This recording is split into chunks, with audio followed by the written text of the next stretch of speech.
ವೀಕ್ಷಕರಿಗೆಲ್ಲ ಶರಣಾರ್ಥಿ.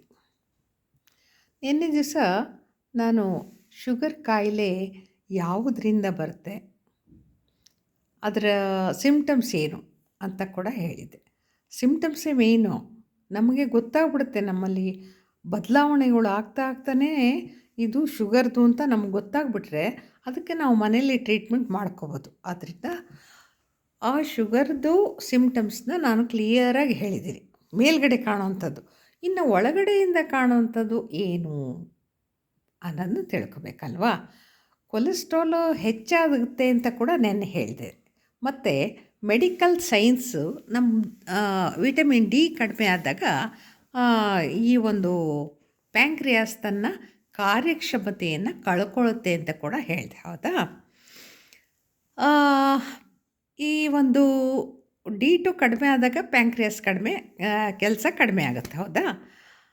ಅಂದರೆ ನಾವೇನು ಮಾಡಬೇಕು, ಶುಗರು ಬಿ ಪಿ ಇರಲಿ ಇಲ್ಲದೇ ಇರಲಿ ನಾವು ಏನು ಮಾಡಬೇಕು ಅಂತಂದರೆ ಒಂದೇ ಒಂದು ಸಣ್ಣ ಉಪಾಯ ಇದೆ. ಆ ಉಪಾಯ ಮಾಡಿ ನೋಡಿ. 1 ತಿಂಗಳಲ್ಲಿ ಅಥವಾ 2 ತಿಂಗಳಲ್ಲಿ, ತುಂಬ ಹಳೆ ಕಾಯಿಲೆ ಆಗಿದ್ದರೆ 2 ತಿಂಗಳು ಅಂತ ಇಟ್ಕೊಳ್ಳಿ.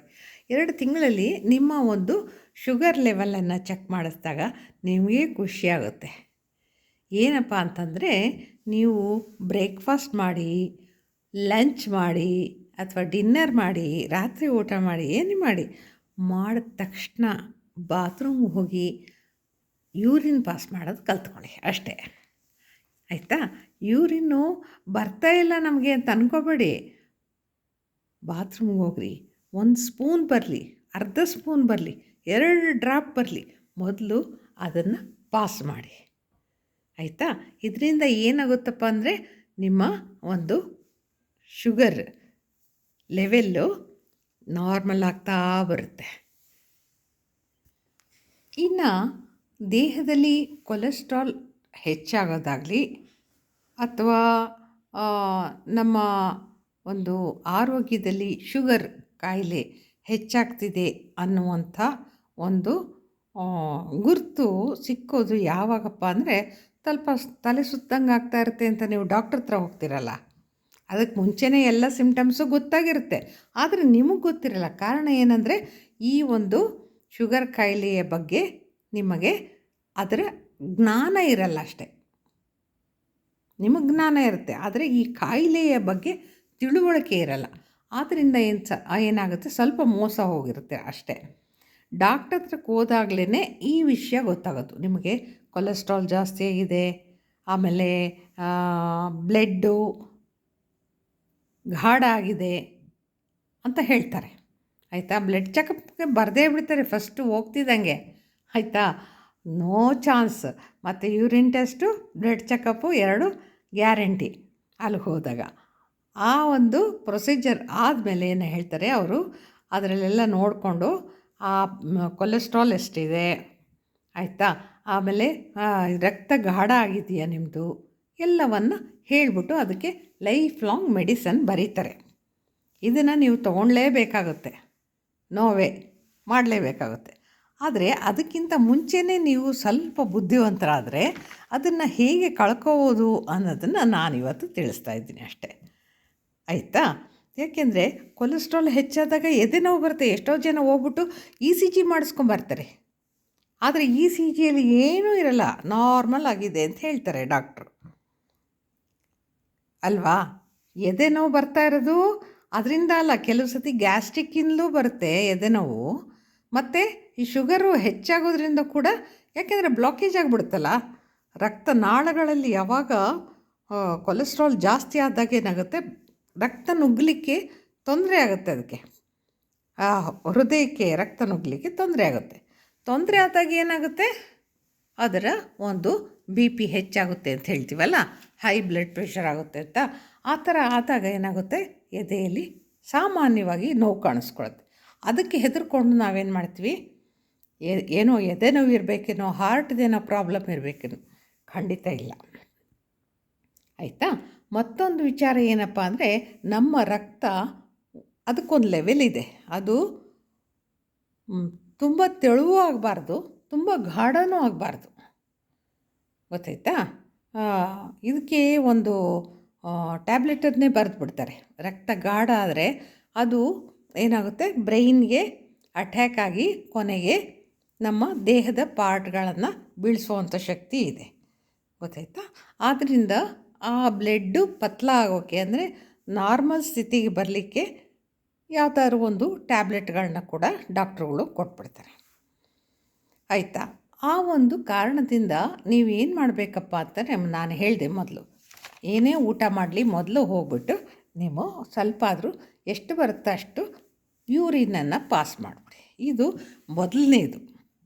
ಮೊದಲನೇ ಇದರಲ್ಲಿ ನೀವು ಮಾಡಬೇಕಾಗಿರೋದು.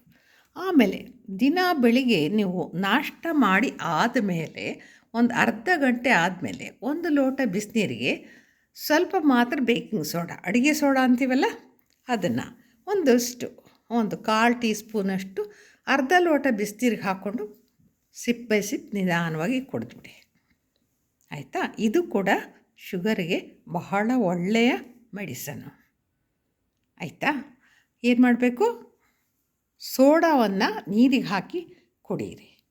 ಮತ್ತು ಈಗ ಬೆಳಗಿಂದ ಹೇಳಿದೆ, ಈ ರಾತ್ರಿ ಏನು ಮಾಡಬೇಕಪ್ಪ ಅಂದರೆ, ಒಂದು ತುಂಡು 1 ಇಂಚು ಚೂರು ಮಾಡಿಬಿಟ್ಟು ಚಕ್ಕೆ ಅಂತ ಬರುತ್ತಲ್ಲ, ಮನೇಲಿ ಸಾಮಾನ್ಯವಾಗಿ ಇರುತ್ತೆ, ಚಕ್ಕೆ ಲವಂಗ ಅಂತ ಹೇಳ್ತೀವಲ್ಲ, ಅದನ್ನು ಚೂರು ಮಾಡಿ 1 ಲೋಟ ನೀರಿಗೆ ಹಾಕಿ ಮುಚ್ಚಿಟ್ಬಿಡಿ.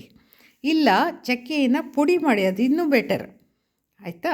ಚಕ್ಕೆಯನ್ನು ಪುಡಿ ಮಾಡಿ ಸ್ವಲ್ಪ ಪುಡಿಯನ್ನು ಹೀಟಾಗುತ್ತೆ ಚಕ್ಕೆ, ಹುಷಾರಾಗಿರಿ. ಸ್ವಲ್ಪ ಪುಡಿಯನ್ನು ಏನು ಮಾಡಬೇಕು, ನೀರಿಗೆ ಹಾಕಿ ಮುಚ್ಚಿಡಬೇಕು, ಆಯಿತಾ? ಮುಚ್ಚಿಟ್ಟು ಮಾರನೇ ದಿನ ಬೆಳಗ್ಗೆ ಎದ್ದೇಳ್ತಿರಲ್ಲ, ಈ ನೀರನ್ನು ಚೆನ್ನಾಗಿ ಕುದಿಸಿ 5 ಮಿನಿಟ್ಸ್ ಚೆನ್ನಾಗಿ ಆ ನೀರು ಆ ಚಕ್ಕೆಯ ರಸವನ್ನು ಎಳ್ಕೊಳ್ಳಿ. ಚೆನ್ನಾಗಿ ಕುದಿಸಿ ಆಮೇಲೆ ಅದನ್ನು ಸೋಸಿಬಿಟ್ಟು ಅದನ್ನು ರಾತ್ರಿ ಕುಡಿದು ಮಲಗಿ. ರಾತ್ರಿ ನೆನೆ ಹಾಕಿರ್ತೀರಿ, ಬೆಳಿಗ್ಗೆ ಅದನ್ನು ಹಾಳೊಟ್ಟೆಯಲ್ಲಿ ಕುಡಿದ್ಬಿಟ್ಟು ಆಮೇಲೆ ನಿಮ್ಮ ಕೆಲಸ ಕಾರ್ಯದಲ್ಲಿ ನಿರತರಾಗಿ. ಏನು ಮಾಡಬೇಕು, ರಾತ್ರಿ ನೆನೆ ಹಾಕಿ ಬೆಳಿಗ್ಗೆ ಕುಡಿಬೇಕು, ಇದನ್ನು ಕುದಿಸಿ. ಇದರಿಂದ ಕೂಡ ಶುಗರ್ ಲೆವೆಲ್ಲು ಕಡಿಮೆ ಆಗುತ್ತೆ. ಬೇಕಾದರೆ ಇದು ಕುದಿಯುವಾಗ ಒಂದು ಬಿಲ್ಪತ್ರೆ ಹಾಕಿ ನೋಡಿ, ಸಿಕ್ಕಲಿಲ್ವಾ ಒಂದು ಅರಳಿ ಎಲೆ ಹಾಕಿ ನೋಡಿ. ಇವೆಲ್ಲ ಮನೆಮದ್ದುಗಳೇ, ಇವೆಲ್ಲ ಕಾಯಿಲೆಯನ್ನು ಗುಣಮುಖ ಮಾಡೋ. ಎಲ್ಲದಕ್ಕಿಂತಲೂ ಹೆಚ್ಚಾಗಿ ಏನು ಗೊತ್ತಾ, ನೀಲಿ ಬಣ್ಣದ ಅಪರಾಜಿತ ಅಂತ ಬರುತ್ತೆ, ಹೂವಿನ ಗಿಡ, ಬ್ಲೂ ಕಲರ್ದು, ಅದರಲ್ಲಿ ಟೀ ಕೂಡ ಮಾಡ್ಕೊಳ್ತಾರೆ, ಅದು ಒಳ್ಳೆಯದೇ. ಆ ಹೂವನ್ನು ಇದು ಕುದೀತಾ ಇರುತ್ತಲ್ಲ, ಕುದ್ದು ಆದ ಮೇಲೆ ಕೊನೆಗೆ ಒಂದು ಹೂವನ್ನು ಅದರೊಳಗೆ ಮುಳುಗಿಸಿ. ಹೂವು ಬೇಡ, ಅದರ ಎಲೆಯನ್ನು ಹಾಕಿ, ಹೂವಿಲ್ಲ ಅಂದ್ಕೊಳ್ಳಿ, ಎಲೆ ಇದೆ ಅನ್ನಿ, 2 ಎಲೆಯನ್ನು ಕಿತ್ತು ತೊಳೆದು ಈ ಕುದೀತಾ ಇರೋ ನೀರಲ್ಲಿ ಹಾಕಿ ಕುದಿಸಿ ಸ್ವಲ್ಪ ಹೊತ್ತು ಬಿಟ್ಟು ಅದನ್ನು ಸೋಸಿ ಅದನ್ನು ಸೇವನೆ ಮಾಡಿ ನೋಡಿ. ಶುಗರ್ ಅನ್ನೋದು ಸಂಪೂರ್ಣವಾಗಿ ನಾರ್ಮಲ್ಗೆ ಬರುತ್ತೆ, ಆಯಿತಾ? ಇದಕ್ಕಾಗಿ ಹೆಚ್ಚು ವೆಚ್ಚ ಮಾಡಿ ಭಯ ಬಿದ್ದು ಟೆನ್ಷನ್ ಮಾಡಿಕೊಂಡು ಚಿಂತೆ ಮಾಡ್ಕೊಂಡು ಕೊರಗೋ ಅಗತ್ಯ ಇಲ್ಲ. ಇದು ಕಾಯಿಲೆನೇ ಅಲ್ಲ, ನಮ್ಮ ಲೈಫ್ ಸ್ಟೈಲಿಂದ ನಾವು ತಿನ್ನೋ ಆಹಾರಗಳಿಂದ ಬಂದಿರೋ ಈ ಕಾಯಿಲೆನ ನಾವು ನಮ್ಮ ಆಹಾರಗಳಿಂದಲೇ ಗುಣಮುಖ ಮಾಡ್ಕೋಬೋದು ಅಂತ ಹೇಳ್ತಾ, ಇದನ್ನು ಸ್ವಲ್ಪ ಅನುಸರಿಸಿ ನೋಡಿ ನಿಮಗೆ ಎಷ್ಟು ಉಪಯೋಗ ಆಗುತ್ತೆ ಅಂತ ಹೇಳ್ತಾ ನಾನು ಇವತ್ತಿನ ಮಾತನ್ನು ಮುಗಿಸ್ತೀನಿ. ಇಂಥ ಒಳ್ಳೆಯ ವಿಚಾರಗಳನ್ನು ಕೇಳಲಿಕ್ಕೆ ನಿಮಗೆ ನಿಜವಾಗ್ಲೂ ಖುಷಿ ಆಗ್ತಿದೆ ಅಂತ ಅನಿಸಿದ್ರೆ ನನ್ನ ಚಾನಲ್ನ ಸಬ್ಸ್ಕ್ರೈಬ್ ಮಾಡ್ಕೊಳ್ಳಿ. ಎಲ್ಲರೂ ಆರೋಗ್ಯದಿಂದಿರಿ ಅಂತ ಹೇಳ್ತಾ, ಫ್ರೆಂಡ್ಸು ಕೂಡ ಇದನ್ನ ಶೇರ್ ಮಾಡಿ, ಲೈಕ್ ಮಾಡೋದಂತೂ ಮರಿಲೇಬೇಡಿ ಅಂತ ಹೇಳ್ತಾ ನನ್ನ ಇವತ್ತಿನ ಮಾತನ್ನು ಮುಗಿಸ್ತೀನಿ. ಎಲ್ಲರಿಗೂ ಒಳ್ಳೆಯದಾಗಲಿ, ಸನ್ಮಂಗಳವಾಗಲಿ.